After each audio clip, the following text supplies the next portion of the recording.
surprised by the allegations about P. Diddy? Did that surprise you about P. Diddy? He's been on your show many times. Have you been to his party? I don't have any real personal beef with Diddy, but it's got to go down. The bits are there. I'm a gold miner. I just found some gold. Because you know, once you get there, the party really starts. Yeah. You know what I'm saying?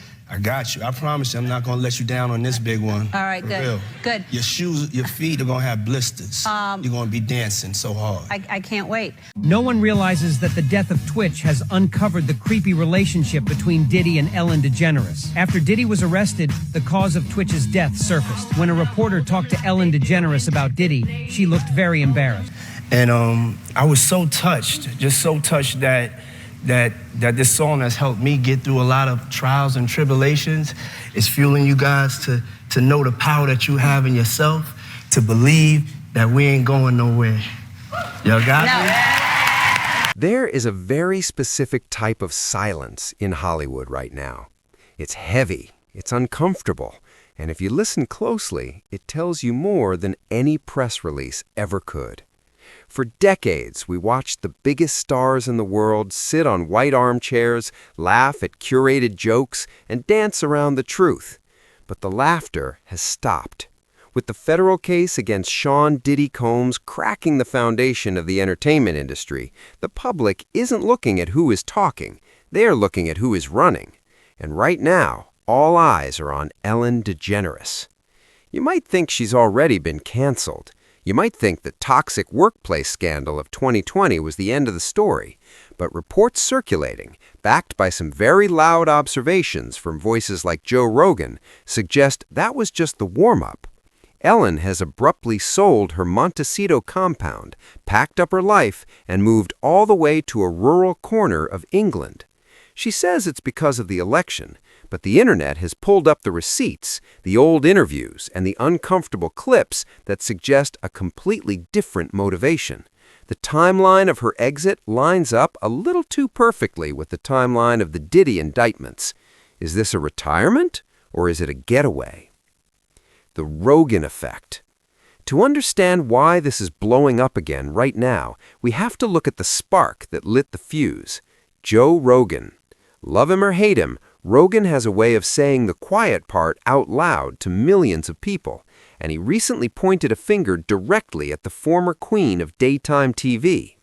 During a recent episode, the conversation turned to the Diddy situation, the parties, the allegations, the absolute chaos of it all, and Rogan asked the question that mainstream media seems terrified to touch.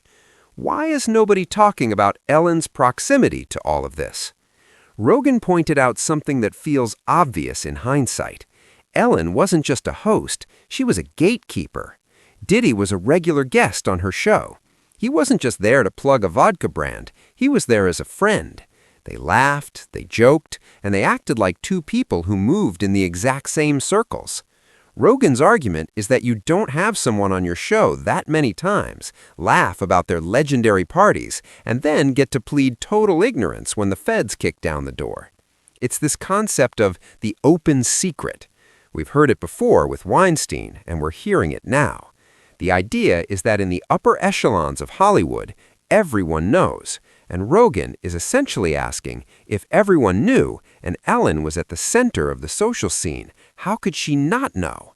Look at that, the temple, and then look at the... Let me see Ellen's background. What? Oh, similar. That looks like a building, though. Like yeah, sure. Yeah. Is that a building in L.A.? That might be a building in L.A. The silence from her camp regarding Diddy is loud. It's not just that she hasn't commented, it's that she has physically removed herself from the jurisdiction where the questions are being asked. And when you look at what they were actually joking about on air, the "I didn't know" defense starts to crumble. But that wasn't the only thing that raised eyebrows. The top floor mystery. Let's dig into the archives because the internet detectives have been working overtime, and what they found is disturbing. When you watch these old clips of Ellen and Diddy through the lens of 2024, they don't look like comedy anymore. They look like confessions. There is a specific interview from 2018 that is going viral. Diddy is sitting there, sunglasses on, looking every bit the untouchable mogul. Ellen asks him about his parties. Now, usually this is where a celebrity gives a safe, PR-friendly answer, but Diddy leans in. He tells Ellen that the party starts early, but the real party starts much later. He mentions 3 a.m. He talks about the top 2 floors of the hotel. He implies that once you go up there, things change. And Ellen? She doesn't look shocked. She doesn't look confused. She laughs. She nods. She makes a joke that implies she knows exactly what top-floor energy means. At the time, the audience laughed because we thought it was just celebrity excess. Now, with the indictments detailing freak-offs, coerced performances, and substances, that exchange feels sinister. It suggests that the distinction between the public party and the private party was something well known enough to be joked about on daytime television. You know I have to arrive fashionably late. All right. Not too late, though. Not too late? Not too late, please. What time would you like me there? I'll tell you later. Okay. But not Okay. too late. Because, once you get there, the party really starts. Yeah. You know what I'm saying? I got you. I promise you I'm not going to let you down on this big one. All right, For good. real. Good. Your shoes, your feet are going to have blisters. You're going to be dancing so hard. I can't wait. There's another clip, even older, from 1992 on Conan O'Brien, where Diddy jokes about needing locks on the doors to keep women at parties.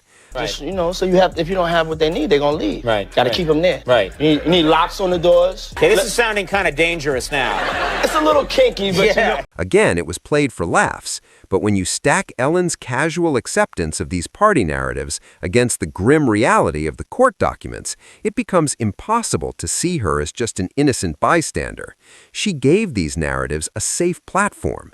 She normalized the bad boy lifestyle for middle America, and that's a bell you can't unring.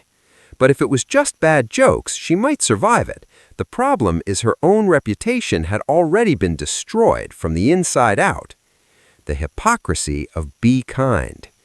The reason these Diddy connections are sticking to Ellen so hard is because the public has already decided she is a fraud. You have to remember the 2020 implosion. This was the woman who built an empire worth hundreds of millions of dollars on 2 words, be kind. It was her sign-off, her brand, her shield. Then the BuzzFeed News expose dropped. It wasn't just one disgruntled employee, it was a flood. Accounts of racism, intimidation, and a toxic hierarchy where the be kind lady was allegedly a tyrant behind closed doors. We heard stories about people not being allowed to look her in the eye. We heard about producers bullying lower-level staff while Ellen turned a blind eye. When that scandal broke, Ellen tried to play the I didn't know card. She claimed she was too busy, that the show was too big, that she had no idea what was happening in her own production offices. Sound familiar? It's the exact same defense people expect her to use regarding Diddy. I was just the host. I didn't see anything. But the public didn't buy it in 2020, and they're certainly not buying it now. The 2020 scandal proved that a dark reality could exist behind a bright, dancing facade. It primed the world to believe that Ellen DeGeneres is capable of witnessing abuse and looking the other way, as long as the check's clear and the show goes on. That loss of trust is fatal. Once the audience sees you as a character rather than a person, they start analyzing your every move.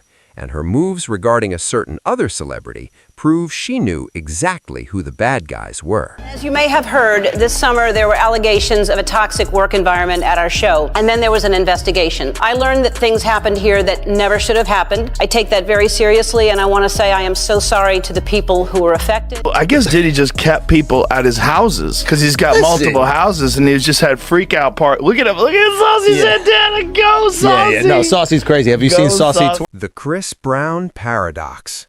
If Ellen claims she had no idea Diddy was involved in shady activities, she has a lot of explaining to do regarding 2009.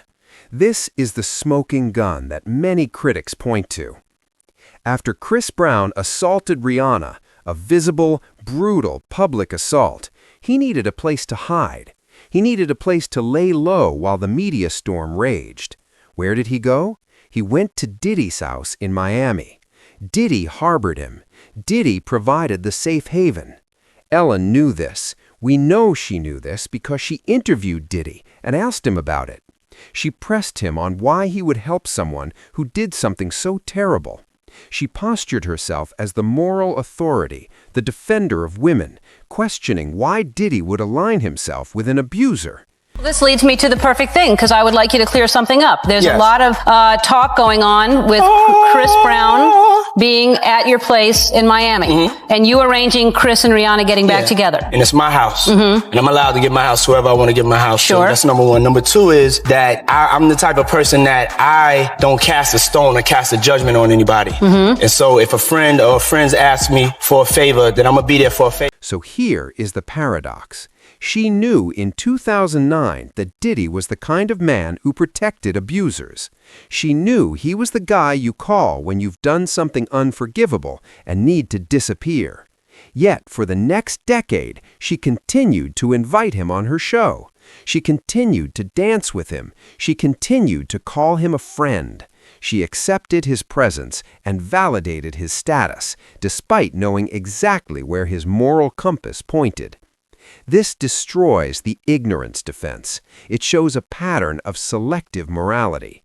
She was willing to call out Chris Brown because it was safe to do so, but she was never willing to cut ties with the man who protected him.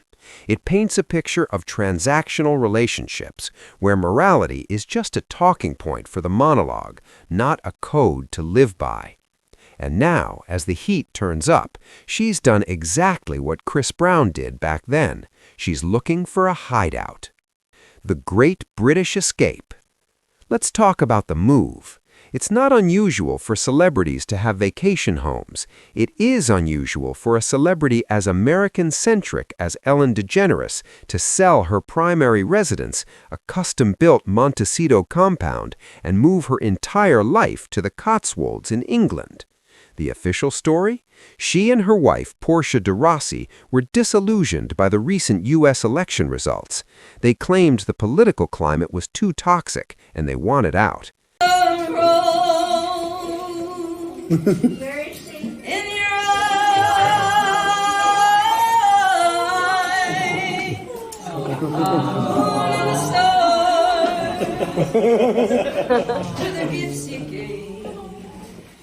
To the door and the endless skies, my love.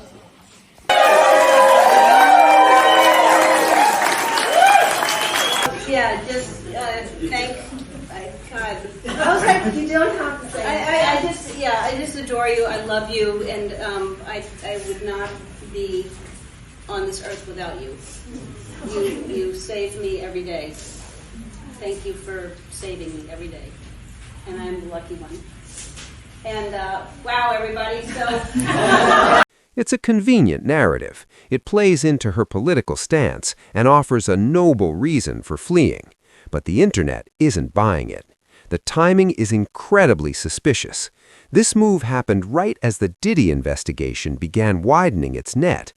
Legal experts and online commentators have noted that while the UK has an extradition treaty with the US, it is much harder to subpoena a witness who's living quietly in the English countryside than one living down the street in Los Angeles.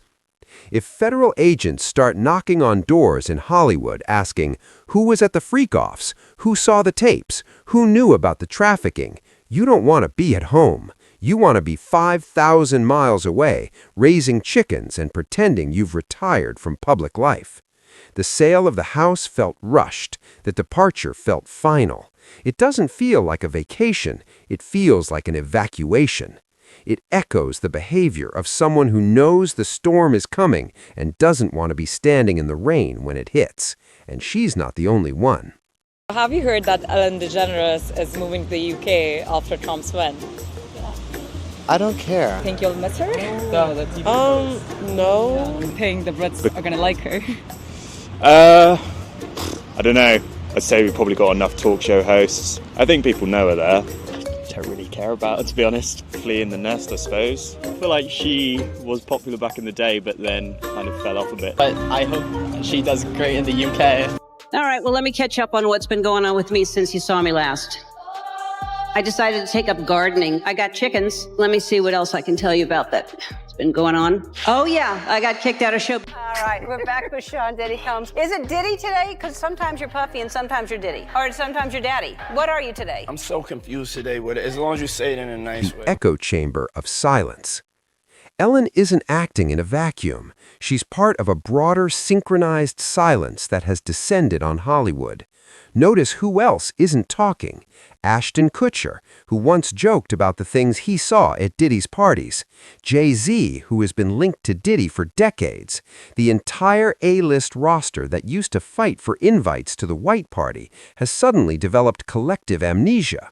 But Ellen's silence hits different, because her entire brand was connection. She was the one who humanized these stars.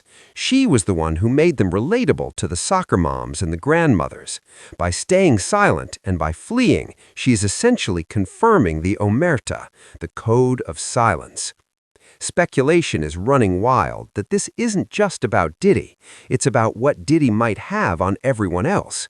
The compromat, the hidden cameras, the rumors that Diddy recorded everything to ensure mutual destruction if he ever went down. If Ellen is on those tapes, even if she's not doing anything illegal but just being present while illegal things are happening, that is a career-ending, legacy-destroying event. Joe Rogan's loud silence comment refers to this specific fear. The fear in Hollywood right now is palpable. They aren't scared of Diddy anymore. They're scared of the evidence locker. And Ellen, having already lost her reputation once, likely knows she cannot survive a second hit. So she tried to get ahead of the narrative. She released a comedy special. The Netflix Non-Apology. In a move that many PR experts called baffled, Ellen released a Netflix stand-up special titled For Your Approval in late 2024. This was supposed to be her comeback, her chance to address the toxic workplace allegations, humble herself, and reconnect with the audience. Instead, we got confusion. She joked about being kicked out of show business for being mean. She framed herself as a victim of changing times, complaining that she went from being the be kind girl to the most hated woman in America overnight. The problem with the special is that it completely ignored the gravity of the situation. She treated the allegations of racism and abuse on her show like they were petty schoolyard rumors, and she completely ignored the Diddy elephant in the room. The audience reaction was brutal. Reviews called it out of touch, narcissistic, and lacking any self-awareness. It reinforced the idea that she lives in a bubble of privilege where accountability is just a punchline for the monologue, not a code to live by. And now, as the heat turns up, she's done exactly what Chris Brown did back then. She's looking for a hideout. Conclusion. So where does this leave us? We are watching the real-time disintegration of one of the most carefully constructed icons in American history. Ellen DeGeneres spent 30 years building a monument to herself, a monument made of kindness, dancing, and daytime joy. But that monument was built on a fault line, and when the Diddy earthquake hit, the cracks that started in 2020 split wide open. The move to England isn't just a change of address, it's the end of an era. It's an admission that the heat in the kitchen got too high. Joe Rogan asked why the silence is so loud. The answer is simple. The silence is the sound of people holding their breath, waiting to see who gets named next. Ellen decided she didn't want to be around when the names drop. She took her millions, she took her wife, and she checked out. She might be safe in the Cotswolds, tending to her garden and her chickens, but she can't outrun the legacy she left behind. The internet never forgets. The clips will keep circulating. The Be Kind slogan has now become a warning label. Be careful who you trust, because even the nicest smiles can hide the darkest secrets. What do you think? Is Ellen running from the law or just running from her own reputation? And who do you think is going to be the next A-lister to suddenly decide they need a vacation in a country with no extradition treaty? Let us know in the comments below. And if you want to know which other celebrity just scrubbed their social media, click this video right here. You won't believe who is trying to erase their past. No one realizes that the death of Twitch has uncovered the creepy relationship between Diddy and Ellen DeGeneres. After Diddy was arrested, the cause of Twitch's death surfaced. When a reporter talked to Ellen DeGeneres about Diddy, she looked very embarrassed. Ellen talked about the extraordinary relationship between Twitch and Diddy. Steven Twitch Boss is a famous hip-hop dancer and host. He was found dead in a hotel in Los Angeles in December 2022. The forensic doctor confirmed that he took his own life, but his wife said that Twitch had no intention of ending his life at all. His death caused a stir in the entertainment circle. There are rumors that his cause of death is related to Diddy. Twitch and Diddy met on Ellen's show. As dancers, they quickly established friendship. Soon, rumors about him and Diddy spread. At this time, Twitch may have found that their common friend Ellen also attended Diddy's infamous secret party. Although Ellen and Diddy have always maintained an open friendship, judging from Diddy's relaxed behavior on her show, they have a deeper relationship. Some people revealed that Twitch had dark evidence of Ellen and Diddy. The rumors with Diddy damaged Twitch's reputation, and the chaos in the hip-hop circle added fuel to the fire. Some people speculated that Twitch chose to give up his life under various pressures. Thank you so much. Oh my God, it's a pleasure. It's a pleasure. And thank you guys so much for reaching out to me. And I was so touched, just so touched that this song has helped me get through a lot of trials and tribulations. It's fueling you guys to know the power that you have in yourself, to believe that we ain't going nowhere. Y'all got me? Diddy party, but there's a camera that swings around and they go, hey, yo, oh, Odell Beckham, and you see Justin Bieber's head come up from his crotch, and he looks in the camera and he's very confused. It's a really disturbing video. At that time, Puff was the biggest guy in the world. You know, you couldn't even get in his parties. And he was throwing a party, and he said, yo, Playboy, this party's $1.5 million.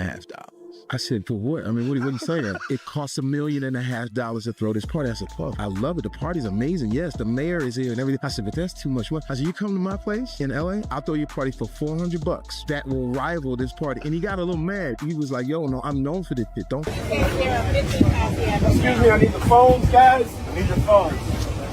I need your phones. I need your phones. Thank you. Thank you. Yeah. Thank you.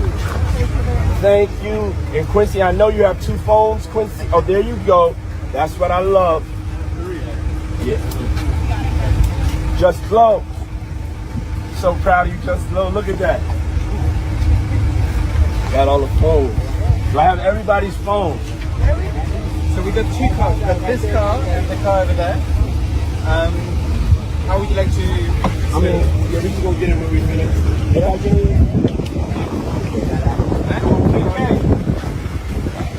Joe, somebody hold up, hold that.